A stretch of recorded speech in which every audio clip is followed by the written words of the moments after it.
Bismillah. Assalamualaikum warahmatullahi wabarakatuh.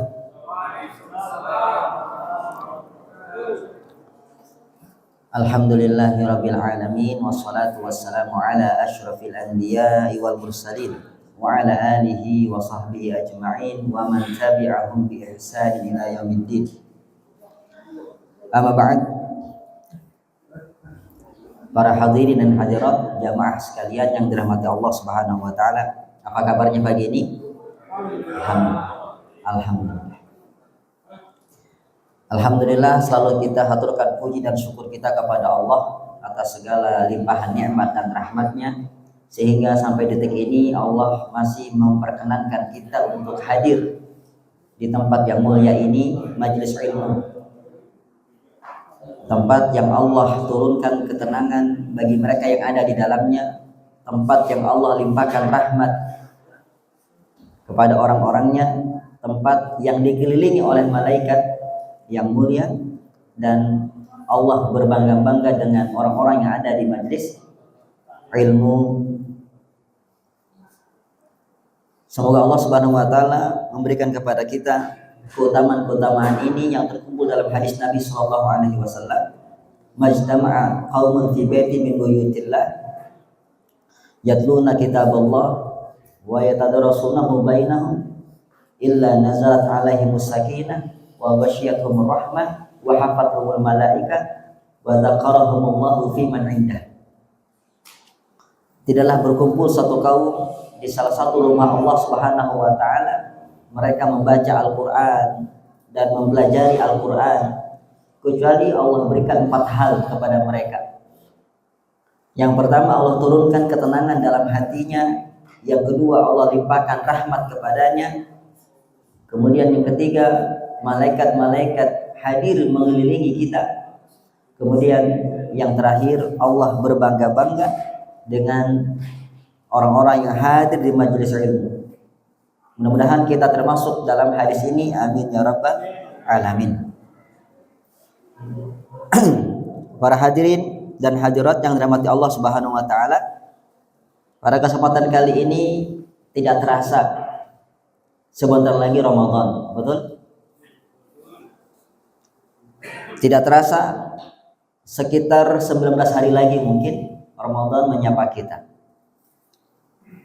Yang awalnya saya mau memberikan tema sebagaimana jadwal, yaitu fikih nafs. Saya ditodong tadi untuk menyampaikan fikih Ramadan. Ya, mudah-mudahan saya bisa menyampaikannya dalam kesempatan kali ini sebagai bentuk persiapan dalam menghadapi bulan Ramadan. Karena bulan Ramadan bulan yang penuh dengan keberkahan. Bulan dilipat gandakannya pahala. Bulan yang dirindukan oleh orang-orang saleh. Dan jangan sampai bulan Ramadan datang kita tidak ada persiapan. Jangan sampai kita tidak memanen kebaikan yang ada di bulan tersebut. Saking agungnya bulan Ramadan ini, Rasulullah Shallallahu Alaihi Wasallam sampai memberikan kabar gembira kepada para sahabatnya. Beliau mengatakan, ja'akum syahrun mubarak Ramadan, telah datang kepada kalian bulan yang penuh keberkahan, yaitu bulan Ramadan. Bagaimana bulan Ramadan ini mengajarkan kepada kita untuk giat beramal. Dan sekali lagi saya ingatkan, jangan hanya semangat untuk beramal, tapi iringi semangat kita dengan ilmu. Karena amalan kita tidak mungkin diterima sebanyak apapun kalau tidak terpenuhi syarat diterimanya ibadah. Ada yang ingat apa syarat diterimanya ibadah? Ikhlas. Yang pertama ikhlas. Betul.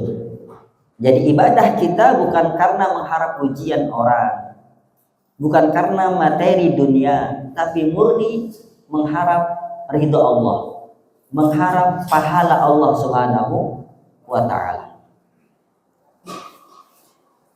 Syarat yang kedua, sesuai dengan tuntunan Rasul. Ya, diborong semua sama Pak Tajun. Yang lain mana ini? Atau dalam bahasa Arabnya ittiba. Apa Pak? Ittiba. Ikhlas dan ittiba. Dua i supaya nggak lupa Pak ya. Dua i, ikhlas dan ittiba. Ittiba itu apa? Sesuai dengan tuntunan Rasulullah Shallallahu Alaihi Wasallam. Loh, emangnya kalau nggak sesuai tuntunan Rasul, kenapa Ustaz? Ditolak. Yang bilang Ustaz bukan, yang bilang Nabi Shallallahu Alaihi Wasallam. Man amila amalan laisa alaihi amruna bahwa raddun. Barang siapa yang beramal tidak sesuai dengan yang saya perintahkan, maka amalannya tertolak. Sholat berapa waktu Pak? 5. Tapi Bapak sholat 6 waktu, diterima enggak? Nah, sholat subuh berapa rakaat Pak? 2. Tapi Bapak sholatnya 4 rakaat, diterima tidak? Tidak. Ya, jadi ikuti syariatnya. Ya, kalau ada perintah kita lakukan, nggak ada perintah kita tinggalkan. Simple. Ya, beragama itu simple dan mudah. Jangan memberatkan dan merepotkan diri dan orang lain. Termasuk Ramadan, banyak di sana ibadah-ibadah yang kita bisa lakukan, tapi butuh ilmu. Ilmu yang pertama yang harus kita lakukan adalah ilmu tentang keutamaannya, agar kita semangat beribadah di dalamnya. Ilmu yang kedua yaitu ilmu fikihnya, agar kita melaksanakan ibadah dengan benar sesuai tuntunan Nabi Shallallahu Alaihi Wasallam. Ada orang yang semangat karena tahu keutamaannya, tapi ternyata tata caranya amburadul. Betul tidak? Ada yang tahu ilmunya tapi kurang semangat dia ya, karena dia nggak tahu keutamaan Ramadan yang begitu agung. Makanya kita bagi pembahasan kita dengan 2 aspek. Pertama, mengenal keutamaan Ramadan agar kita semangat menyambut Ramadan. Yang kedua, fikihnya Ramadan agar kita beribadah sesuai dengan tuntunan Rasulullah Shallallahu Alaihi Wasallam. Berbicara tentang keutamaan Ramadan, ada yang masih ingat? Coba angkat tangan. Siapa yang masih ingat keutamaan Ramadan? Silakan yang tahu. Angkat tangan boleh, angkat kaki boleh. Silakan. Tapi nggak ada hadiah kali ini. Hadiahnya nanti insya Allah. Bukan depan, saya umur. Apa? Iya. Itu keutamaan puasa. Man shoma ramadhana imanan wa ihtisaban ghufira lahu ma taqaddama min dzambi. Hadis riwayat Bukhari Muslim. Barang siapa yang berpuasa bulan Ramadan, maka Allah akan mengampuni dosanya yang telah lalu. Ini keutamaan Ramadan secara umum. Ada yang tahu? Oke. Yang pertama yaitu dibukanya pintu surga. Selama bulan Ramadan dibuka pintu surga. Apa hikmahnya pintu surga dibuka? Agar kita semakin giat untuk beribadah, mengharapkan untuk masuk surga. Itu hikmahnya. Ya. Ada ulama yang mengatakan maksud dari membuka pintu surga ya benar-benar terbuka pintu surganya. Jadi pada bulan Ramadan pintu surga memang benar-benar dibuka. Ada yang mengatakan ini kinayah. Betapa banyak pintu-pintu kebaikan di bulan Ramadan. Makanya banyak sekali ibadah-ibadah di bulan Ramadan. Kaum muslimin pada semangat beribadah di bulan Ramadan, walaupun di awal saja kadang ya. Begitu. Yang kedua, pintu-pintu neraka ditutup. Penafsiran para ulama mengatakan pintu neraka benar-benar ditutup. Penafsiran kedua, pintu-pintu kemaksiatan semakin sedikit. Jadi orang yang bermaksiat di bulan Ramadan itu makin sedikit. Betul? Ya. Itu ya, karena kebaikan banyak akhirnya kemaksiatan menurun. Dan kita saksikan itu. Yang dulu biasanya masjid sepi, sekarang jadi ramai. Betul nggak? Tempat-tempat maksiat jadi sepi. Kalau dulu Masya Allah malam minggu banyak pemuda-pemudi pacaran, sekarang tarawehan ya, walaupun mungkin sambil pacaran. Na'udzubillah.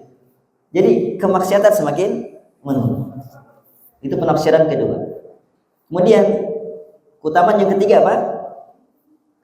Setan dibelenggu, dirantai, Pak. Mereka tidak bebas menggoda bapak-bapak, menggoda ibu-ibu untuk maksiat.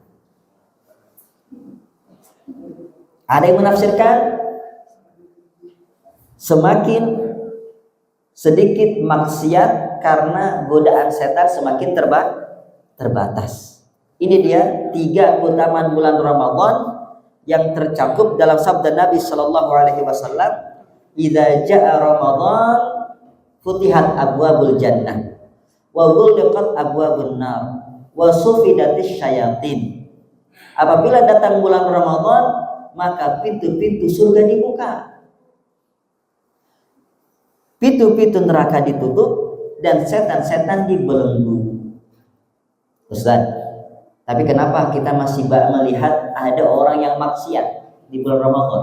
Katanya setan dirantai. Kenapa, Pak? Setan itu ada 2, Pak. Setan dari kalangan jin dan dari kalangan manusia. Yang kalangan jin dirantai, yang kalangan manusia berkeliaran. Yang mengatakan ada setan dari kalangan manusia Allah, minal jinnati wan nas, di surat An-Nas. Dari kalangan jin dan manusia. Maka Bapak pilih mau jadi setan manusia apa mau jadi dai mengajak kepada kebaikan? Ya. Kalau setan dari kalangan manusia mengajak kepada keburukan, ya, maka jangan jadi setan dari kalangan manusia. Justru sebaliknya, jadilah apa? Dai-dai kebaikan. Ada juga yang menafsirkan, para ulama mengatakan apa? Yang dirantai hanya setan-setan pembesarnya. Adapun keronco-keronconya masih berkeliaran. Penafsiran kedua. Ya. Setan itu ada pemimpin-pemimpinnya, Pak. Pimpinan tertinggi siapa? Iblis. Setan yang bernama Iblis. Kemudian penafsiran yang ketiga, karena didikan setan itu membekas. Betul, Ramadan memang setan dikunci, diborgol, ya, dibelenggu. Tapi kan setan sudah mendidik Bapak selama 11 bulan ya, Pak ya, dididik maksiat. Akhirnya kemaksiatan terus lanjut. Hasil didikan. Ya. Alumni Setan Academy gitu. Alumni pesantren setan. Penafsiran yang keempat, kenapa masih banyak maksiat? Masih ada maksiat. Karena yang mengajak kepada keburukan tidak hanya setan, tapi apa? Hawa nafsu. Allah mengatakan di surat Yusuf, "Inna nafsal ammaratum bisu." setan itu, hawa nafsu itu bukan hawasi Pak ya. Fokus Pak. Di sini artisnya Pak, bukan di sana artisnya. Ya. Selamat datang Ustadz Erwin. Masya Allah. Saya menggantikan beliau di kesempatan kali ini. Sampai mana kita tadi? Sampai setan. Ya, sampai setan. Hawa nafsu ya, bukan hawasi. Karena yang mengajak kepada keburukan tidak hanya setan, tapi hawa nafsu. Inna nafsa la'amaratum bisu. Kata Allah, hawa nafsu itu sesungguhnya mengajak kepada keburukan. Ya. Oleh katanya butuh mujahadah, butuh upaya dan kerja keras agar kita bisa bersemangat beribadah di bulan Ramadan.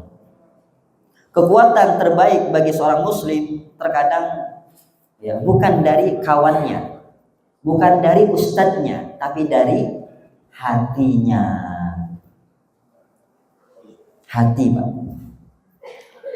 Ketika bulan Ramadan, gimana supaya hati kita semangat untuk beribadah? Sebagaimana pesan Nabi Sallallahu Alaihi Wasallam, "Sholli sholatal muwaddi'." Salatlah kalian seperti salatnya orang yang mau meninggal dunia. Kalau Bapak dapat bocoran dari catatan malaikat, Bapak besok mati, kira-kira Bapak hari ini ngapain? Saya yakin Bapak di masjid 24 jam. Betul? Gak mau makan, gak mau tidur, sholat aja, ngaji, sholat, ngaji, zikir, sholat. Makanya kata Nabi, sholatlah kalian seperti sholatnya orang yang mau mati. Sama juga dengan Ramadan, berpuasalah kalian, baca Quranlah kalian, bersedekahlah kalian, seperti orang yang gak bakalan lagi puasa, sholat, tarawih, sedekah, baca Quran. Karena bulan Ramadan bulan ibadah. Maka tanamkan dalam diri, mungkin ini Ramadan terakhirku. Ramadan terakhirku. Mungkin tahun depan saya nggak hidup. Kita tadi berduka cita mendengar kabar duka sahabat kita yang bersama duduk di majelis ini meninggal dunia. Sebelum Ramadan menyapa beliau sudah meninggal. Apakah ada jaminan tahun depan kita masih hidup, Bapak-bapak? Cuma Pak Tajun yang jawab. Bapak-bapak, saya nanya semuanya. Apakah ada jaminan tahun depan kita masih hidup? Kurang keras, Pak. Masih ada jaminan? Tidak. Ini di depan mata kita. Kita melihat teman kita sendiri. Siapa yang pernah melihat Pak Maimun? Angkat tangan. Semua. Kecuali yang baru mungkin. Ya. Beliau sudah meninggalkan kita. Padahal 19 hari atau 18 hari lagi Ramadan datang.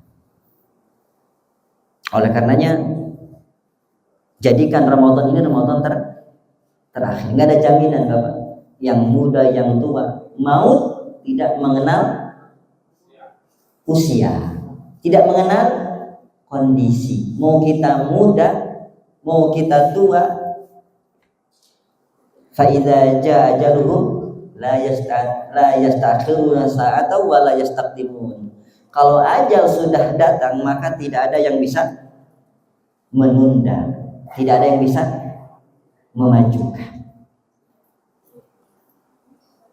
Mumpung pintu surga terbuka di bulan Ramadan, pintu neraka ditutup, setan-setan dibelenggu, yuk kita manfaatkan dengan baik. Jadikan Ramadan ini seperti Ramadan terakhir.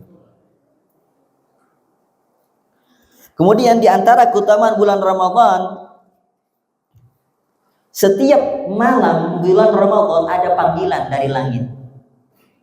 Setiap apa? Setiap malam bulan Ramadan ada panggilan dari langit. Apa panggilannya? Ya baghiyal khair aqbil wa ya baghiyasy syarr aqsir. Ya. Allah menjelaskan panggilan ini dari malaikat.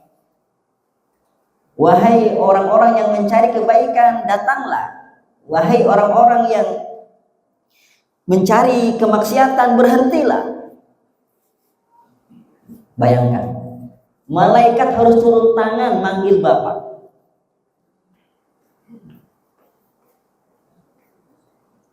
Berarti bukan main-main bulan Ramadan ini, Pak. Agar kita memanfaatkan dengan ibadah. Adakah yang memanggil, wahai bapak-bapak sholat jamaah, malaikat? Ada nggak malaikat manggil gitu? Ada nggak panggilan dari langit? Bapak-bapak sholat jamaah, ada? Tidak ada. Baca Quran, bapak-bapak baca Quran, ada? Nggak ada. Tapi Ramadan ada yang manggil, ada yang ngajak. Bukan ustaz, bukan dai, tapi siapa? Langsung malaikat. Bukan dari bumi tapi dari langit. Bukan sekali tapi tiap malam di bulan Ramadan. Gak main-main bulan Ramadan. Bahkan yang lebih dahsyat, kata Nabi Shallallahu Alaihi Wasallam, walillahi utaqa minan nar wa dzalika kullal lailah. Dan Allah memiliki kandidat-kandidat yang akan dibebaskan dari api neraka, dan itu setiap malam terjadi.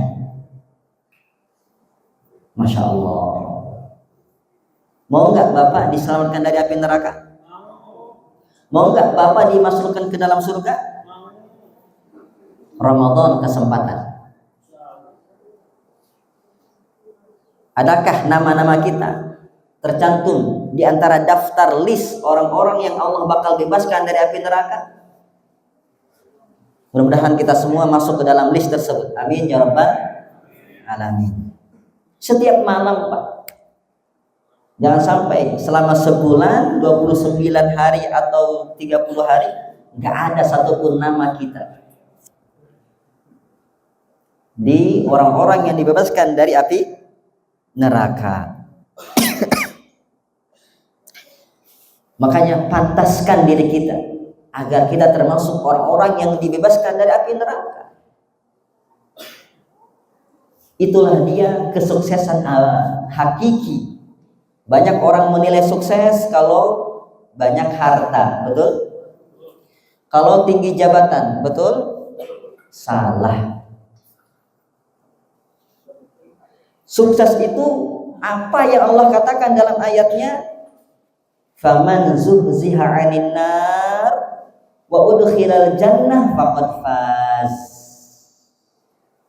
Barang siapa yang diselamatkan dari neraka dan dimasukkan ke dalam surga, maka dialah yang benar-benar sukses. Dialah yang benar-benar pemenang hakiki. Kita kan di sini sedang berlomba, Bapak. Siapa yang nyampe finish dengan selamat?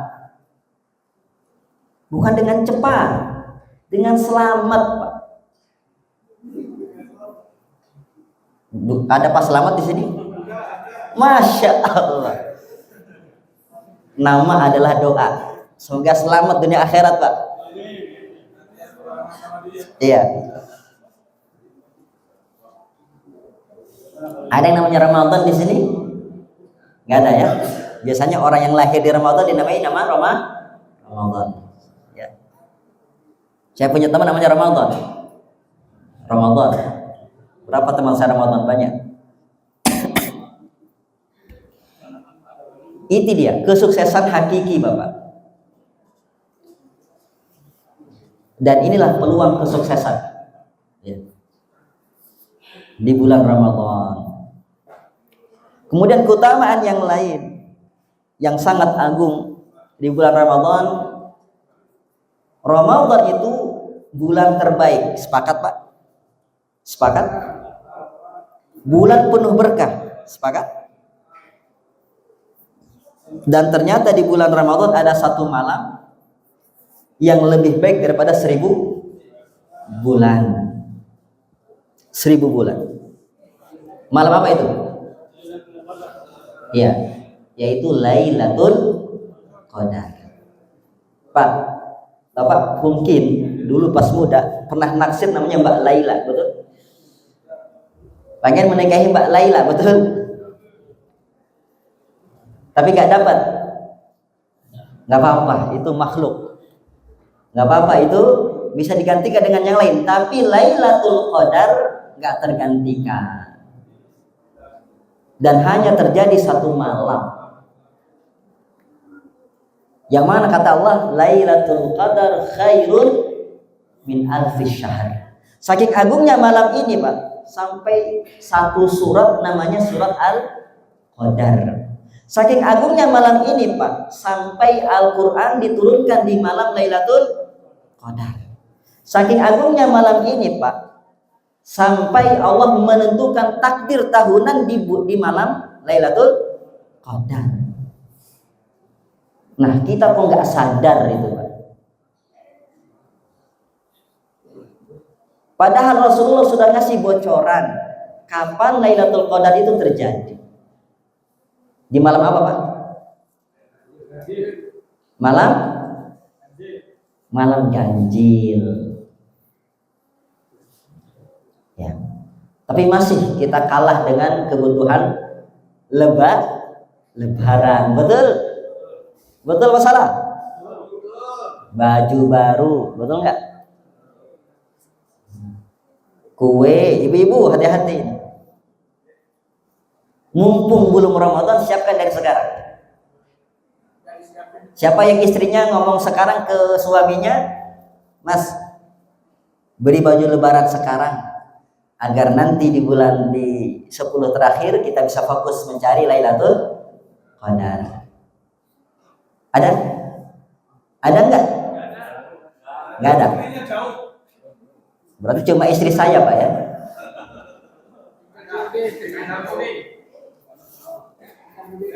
Ya, saya langsung ingatkan.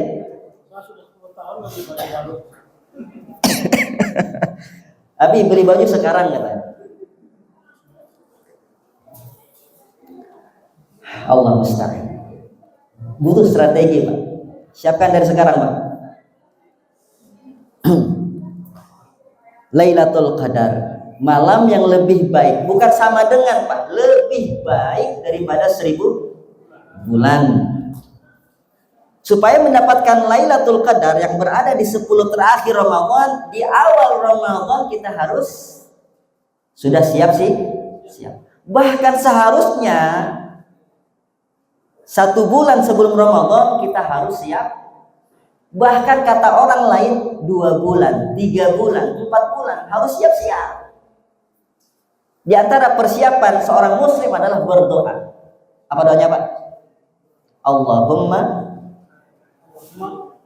balighna Ramadan. Ya Allah, sampaikan kami ke bulan Ramadan. Para salaf dulu 6 bulan sebelum Ramadan mereka berdoa, ya Allah, sampaikan kami ke bulan Ramadan. Setelah keluar Ramadan mereka berdoa selama 6 bulan, ya Allah, terimalah amalan-amalan kami ketika bulan Ramadan. Itu ulama-ulama salaf. Mereka mempersiapkan diri dengan matang berdoa. Ada enggak yang kita berdoa? Ada? Berdoalah sekarang. Umur enggak ada jaminan. Ya. Pernah saya dapat kabar kematian 1 hari sebelum Ramadan. Bayangkan. Ya. 1 hari sebelum Ramadan kabar duka menyertai kita. Ya. Mudah-mudahan kita bisa bertemu dengan bulan Ramadan dengan penuh persiapan. Dari sekarang, Pak, siapkan mushafnya, siapkan baju takwanya, ya. Yang mau pakai jubah, pakai sarung, siapkan semua itu. Kondisikan. Latihan, mulai membaca Al-Quran sekarang 1 halaman, 2 halaman. Supaya nanti di bulan Ramadan kita bisa banyak baca Quran. Kemudian biasakan untuk puasa. Rasulullah di bulan Sya'ban berpuasa sering. Sampai kata Aisyah, beliau berpuasa sebulan penuh di bulan Sya'ban. Persiapan. Sholat malamnya coba latih Pak. Minimal witir 1 rakaat sebelum tidur. Sebelum tidur. Minimal witir 1 rakaat sebelum tidur. Ya. Seperti itu. Baik Bapak, mudah-mudahan Allah memberikan kepada kita kekuatan dan kesiapan dan taufik hidayahnya untuk bisa bertemu dengan bulan Ramadan dengan penuh keimanan dan ketakwaan, mengharap pahala dari Allah Subhanahu wa taala. Siap Pak? Insyaallah. Jadikan Ramadan ini Ramadan terakhir ya. Mungkin tidak ada lagi Ramadan tahun depan untuk kita. Barakallahu fikum, jazakumullahu khairan. Mudah-mudahan yang sedikit ini bisa bermanfaat, membangkitkan hati yang tertidur, menyemangati semangat yang kendur, dan menyadarkan pikiran yang ngelantur. Amin ya rabbal alamin. Subhanakallahumma bihamdik, asyhadu an la ilaha illa anta, astaghfiruka wa atubu ilaik. Silakan Pak.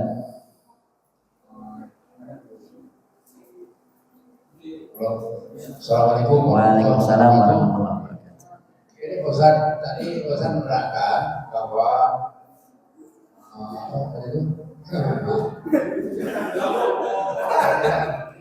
surga itu Ya. ada kaitannya nggak? Kesuksesan itu katanya di mana dia menembuskan nafas terakhir bisa membaca Allah Muhammad Rasulullah, itulah kesuksesan. Ya. Jamiannya surga. Ada kaitan dengan hadis atau itu? Apa Pak? Jadi ada nggak di hadisnya ada kaitan dengan Ustaz tadi? Iya. Kesuksesan. Iya. Ada Pak. Nabi SAW mengatakan, man kana akhiru kalamihi la ilaha illallah dakhalal jannah. Barang siapa yang akhir ucapannya la ilaha illallah ketika sakaratul maut, maka dia masuk surga. Dan masuk surga, saya katakan tadi apa? Kesuksesan hakiki. Adapun harta tahta wanita itu kesuksesan sementara yang enggak kita bawa. Ya, harta enggak dibawa ke kuburan. Tahta enggak dibawa ke kuburan. Istri enggak mau tidur sama kita di kuburan. Ya.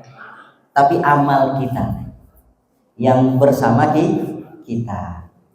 Maka pilih, mau amal baik yang nemenin kita atau amal buruk yang nemenin kita. Na'udzubillah.